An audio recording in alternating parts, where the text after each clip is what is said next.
এইমাত্র পাওয়া খবর। পিলখানা হত্যাকাণ্ডের তথ্য প্রকাশের অঙ্গীকার প্রধান উপদেষ্টার।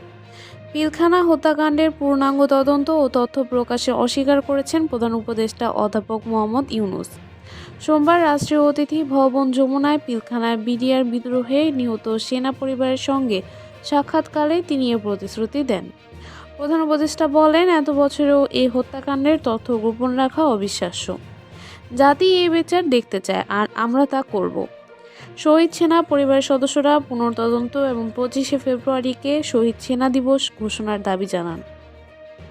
তারা অভিযোগ করেন, পূর্ববর্তী সরকার তাদের প্রতিশ্রুতি রক্ষা করেনি, এমনকি বিচার চাইতে গিয়ে তারা নিপীড়নের শিকার হয়েছেন। এ সময় আইন উপদেষ্টা আসিফ নজরুল, শিল্প ও গণপূর্ত উপদেষ্টা আদিলুর রহমান খান সহ আরও অনেকেই উপস্থিত ছিলেন। পিলখানা হত্যাকাণ্ডের বিচার জাতির একটি ঐতিহাসিক দাবি। দ্রুততার সঙ্গে এর তদন্ত ও তথ্য প্রকাশের উপর জোর দিয়েছেন বিশেষজ্ঞরা। নতুন আপডেট পেতে আমাদের চ্যানেলটি সাবস্ক্রাইব করুন। ধন্যবাদ।